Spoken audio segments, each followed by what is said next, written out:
Welcome to doctor G online pharmacy classes. आज हम discuss करेंगे इप्राट्रोपियम ब्रोमाइड के बारे में, जो कि एक एंटीकोलिनर्जिक ड्रग है। सबसे पहले इसकी ड्रग कैटेगरी डिस्कस करते हैं, जो कि है anticholinergic drug. Next, ipratropium bromide is bromide salt of ipratropium. Ipratropium bromide जो है इप्राट्रोपियम का ब्रोमाइड साल्ट है। Next, it is a quaternary ammonium salt. जो इप्राट्रोपियम ब्रोमाइड है वो क्वाटरनरी अमोनियम साल्ट है। वो हम इस स्ट्रक्चर को देखते हुए इसको डिस्क्राइब कर सकते हैं। ये स्ट्रक्चर है इसका इप्राट्रोपियम ब्रोमाइड। इसमें देखिए ये नाइट्रोजन है जो अमोनिया डेरिवेटिव है, ये कैटायन के रूप में यहाँ प्रेजेंट है और इसकी 4 वैलेंसी है, 1 2 3 4, इसलिए क्वाटरनरी बोलते हैं। और ये अमोनिया का डेरिवेटिव है, इसलिए अमोनिया बोलते हैं। साल्ट फॉर्म क्यों बोलते हैं? ये जो नाइट्रोजन है वो कैटायन फॉर्म में है और ब्रोमाइड जो है वो एनायन फॉर्म में, इसलिए दोनों को मिला के साल्ट फॉर्म बोलते हैं। ठीक। Next, it is obtained by treating isopropyl bromide with atropine, thus the name isopropyl plus atropine. जो इप्राट्रोपियम ब्रोमाइड है वो कैसे ऑब्टेन्ड होती है? जब आइसोप्रोपाइल ब्रोमाइड की रिएक्शन कराते हैं एट्रोपिन से, तब इप्राट्रोपियम ब्रोमाइड ऑब्टेन होता है। इसीलिए इसका नाम है इप्राट्रोपियम ब्रोमाइड। क्यों? क्योंकि उनके नाम है आई का मतलब है आइसो। आई वर्ड कहाँ से आया? आइसो से। पी आर, ये पी आर कहाँ से आया? प्रोपाइल से। ठीक। और एट्रोपी कहाँ से आया? एट्रोपिन के एट्रोपी से। ये देखिए एट्रोपी से। ठीक है, इसीलिए इसे क्या कहते हैं? Ipratropium bromide. देखिए फिर से मैं बताना चाह रहा हूँ, इप्राट्रोपियम ब्रोमाइड जो कहाँ से ऑब्टेन होता है? जब आइसोप्रोपाइल ब्रोमाइड की रिएक्शन एट्रोपिन से कराते हैं तो इप्राट्रोपियम ब्रोमाइड ऑब्टेन होता है। इसका नाम कहाँ से डेराइव्ड हुआ? I for iso, P R for propyl, atropi मतलब एट्रोपिन। ठीक है, एट्रोपिन के एट्रोपी से ऑब्टेन होता है। अब बात करते हैं इसके केमिकल स्ट्रक्चर की। तो केमिकल स्ट्रक्चर हम बता चुके हैं।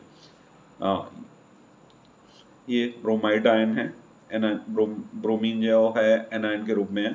इसके अलावा ये नाइट्रोजन है, नाइट्रोजन अमोनिया डेरिवेटिव है और कैटायन फॉर्म में प्रेजेंट है। इसकी 4 वैलेंसी होती है, 1 2 3 4, इसीलिए क्वाटरनरी कहते हैं।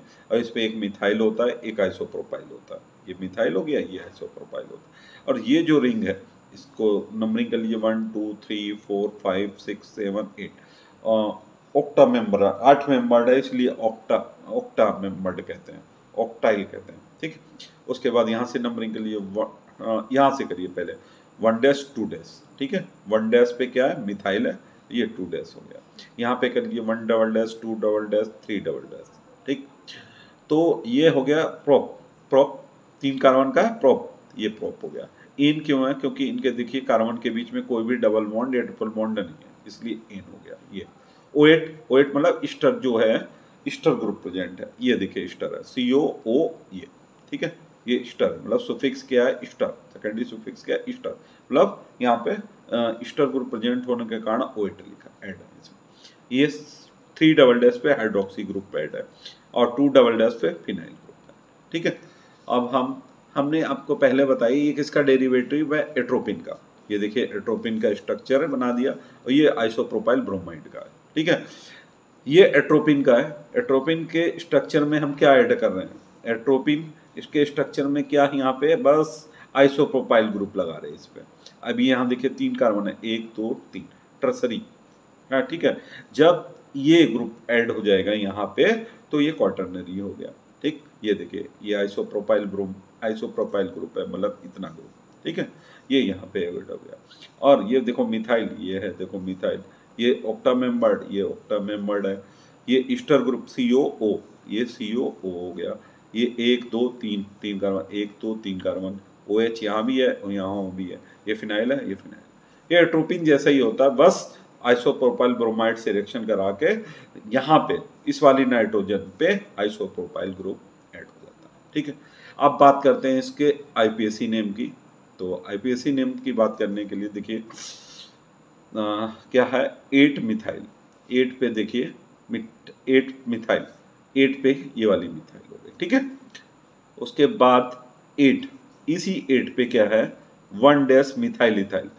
इस ये 1 डैश पे ये मिथाइल हो गई, ये दोनों इथाइल हो गए, 2 कार्बन का इथाइल। 1 डैश पे क्या है, मिथाइल, 1 डैश पे ये वाली मिथाइल और ये इथाइल आपका, ठीक है। उसके बाद 8 ही है, एजा मतलब ये वाला नाइट्रोजन, एजो, ठीक है।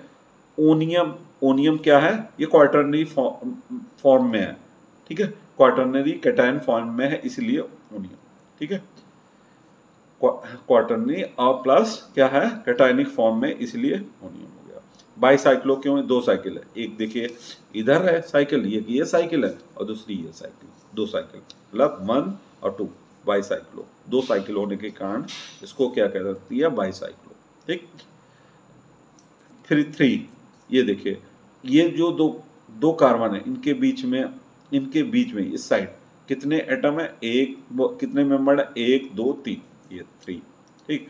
और इधर इस साइड कितने, 1 2, ये 2 आ गया, और ये 1, इन दोनों के बीच में कितना, 1, ये हो गया। फिर से मैं बता रहा हूँ, ये जो 2 साइक्लों को बीच में जोड़ रहा है, उनके बीच में ये जुड़ा है, उसके वन साइड कितने एटम, 1 2 3, ये 3 हो गया, और दूसरी साइड 2, फिर 1, ठीक है। ये इन दोनों के बीच क्या, 1, मतलब घटते हुए क्रम में ये लिखा है। ऑक्टा मतलब ये देखिए 1 2 3 4 5 6 7 8 मेंबर्ड है ऑक्टा, ठीक है। और 3 पे सब्सिट्यूटेड है ईस्टर से, 3 पे सब्सिट्यूटेड होने के कारण 3 आइल है।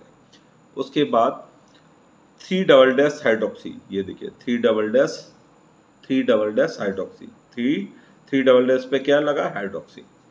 उसके बाद है आपका 2 डैश फिनाइल, 2 डैश फिनाइल, ये देखिए 2 डैश पे फिनाइल लगा।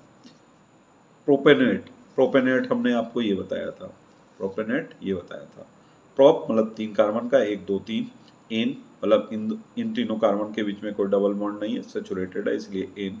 OH मतलब ये ईस्टर ग्रुप है, ठीक है, COO ये R, ठीक है, इसलिए क्या हो जाएगा, प्रोपेनेट, ये प्रोपेनेट।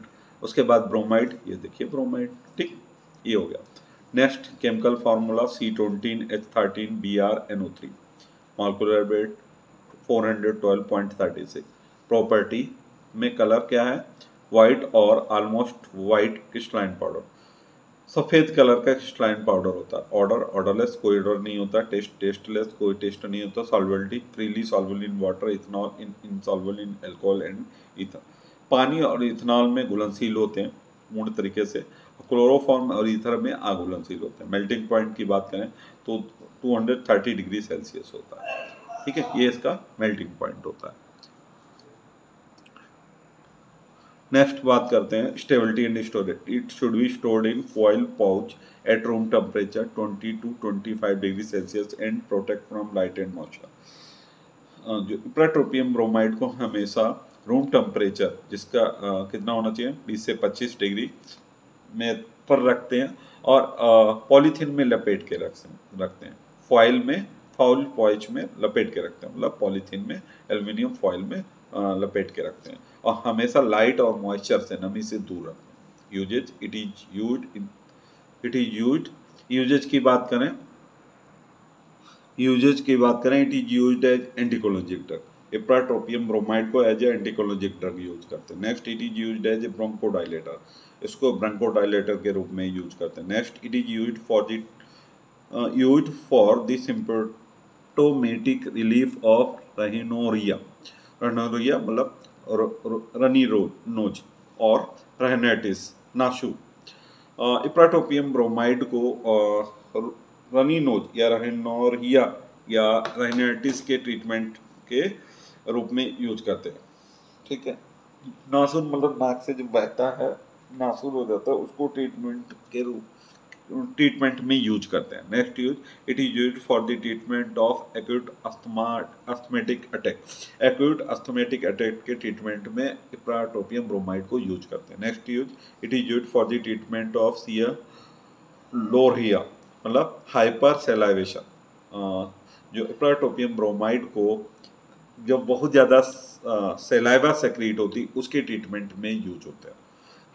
सिलोरिया मतलब हाइपर सेलाइवेशन मतलब बहुत ज़्यादा लार जब निकलती है उसको कहते हैं, उस condition. Next use, it is used to treat symptoms of chronic obstructive pulmonary disease, that is COPD, rhinitis and asthma. जो इप्राट्रोपियम ब्रोमाइड को कॉप्ट, राइनाइटिस और अस्थमा के ट्रीटमेंट में यूज करते हैं। Next, pharmaceutical formulation. Ipratropium bromide है market में कौन कौन से डोसेज फॉर्म में अवेलेबल है? इनहेलर के रूप में, नेबुलाइजर और नेजल स्प्रे के रूप में। ठीक है। Next, ipratropium bromide aerosol, ipratropium bromide spray, ipratropium bromide capsule, ipratropium bromide solution, ipratropium pressurised inhaler BP, मतलब ipratropium bromide inhaler, nebuliser, nasal spray, aerosol spray, capsule solution और प्रेशराइज्ड इनहेलेशन के रूप में, इनहेलर के रूप में अवेलेबल है। Popular brand ने मार्केट में इप्राट्रोपियम ब्रोमाइड कैसे अवेलेबल है, किस किस नाम से अवेलेबल है? प्रोवेंट, एट्रोवेंट, कॉम्बीवेंट, डोलिन, इम्प्रावेंट, इप्रेक्स, इप्रक्सा, ट्रोपम, टयोवा, ये कुछ पॉपुलर ब्रांड नेम है जिन नाम से इप्राट्रोपियम ब्रोमाइड मार्केट में अवेलेबल है। डोसेज फॉर्म की बात करें, डोज क्या है इसकी?